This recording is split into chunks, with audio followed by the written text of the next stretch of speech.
Y vámonos con la información económica y financiera con el mejor analista económico de Colombia, don Felipe Campos. Don Felipe, ¿qué tal? Buenos días. Buenos días, Luis Carlos. Feliz comienzo de semana para todos. El capítulo de hoy se llama Excusa inflacionaria no pedida, culpabilidad manifiesta. Luis Carlos, esta es una semana con pocas noticias económicas. Estamos más bien mirando el petróleo, si el Brent logra consolidarse por encima de los $100 o no.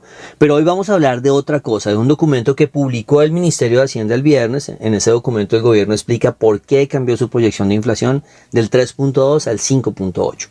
Lo primero que salta a la vista y que muchos economistas comentaron este fin de semana es un intento bastante evidente de cambiar la narrativa, explicar el aumento de la inflación con muchas razones distintas al salario mínimo. Y es una lástima verlo. Durante décadas el Ministerio de Hacienda ha sido una de las instituciones más respetadas del país, pero este documento mezcla cosas ciertas, verdades a medias y opiniones económicas bastante discutibles. Lucho, mostramos el primer gráfico. Ahí está el resumen del documento. El gobierno menciona 4 factores: la guerra, el clima, los costos de producción de las empresas, donde aparece el salario mínimo, y finalmente las tasas del Banco de la República. Primero hablemos de la guerra y el petróleo. Claro que en un conflicto en Irán puede afectar la inflación, pero por ahora el impacto sería pequeño. Como mencionamos el viernes, Goldman Sachs calcula cerca de 0.20 de efecto sobre la inflación. El problema más bien es otro. Lucho, pasemos al segundo gráfico. En el plan financiero original, el mismo ministerio proyecta el petróleo cerca de los mínimos de los últimos 5 años. Entonces la pregunta es evidente. ¿Cómo puede decir el gobierno que tuvo en cuenta la guerra para subir su proyección de inflación si en el mismo documento proyecta el petróleo en los niveles mínimos de todo su propio gobierno para este año? Segundo, hablemos del clima. Se menciona un posible fenómeno que afecte los precios de los alimentos, pero según el IDEAM la probabilidad del niño es solo del 50%, es decir, literalmente es un lanzamiento de moneda para incluirlo en los modelos tan fácilmente. Y tercero, aparecen los costos de producción de las empresas, donde evidentemente se habla del salario mínimo, pero luego viene la parte más difícil de aceptar del documento. La idea de que las tasas altas del Banco de la República suben la inflación. Eso, Luis Carlos, es como decir que los pájaros se mueren cuando se atraviesan a las balas de las escopetas.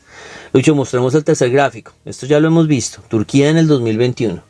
Erdogan decidió bajar tasas porque él estaba convencido, según su educación económica propia, de que las tasas altas generaban inflación. Entonces él baja las tasas cuando hay un ataque inflacionario y el resultado fue simple. La inflación pasó del 20 al 80 y se quedó al 80 durante 3 años hasta que Erdogan mismo se dio cuenta que tenía que subir las tasas.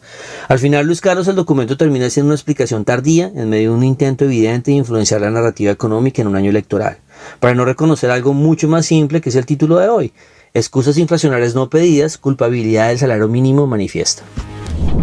Los indicadores económicos en Vélez por la mañana son una presentación de Bancolombia.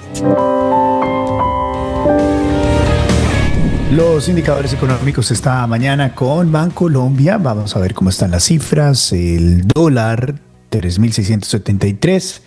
El petróleo, $95 el barril. El Bitcoin, 73.814. El índice de la Bolsa de Colombia, 2.180. El índice industrial Dow Jones, 46.911 puntos.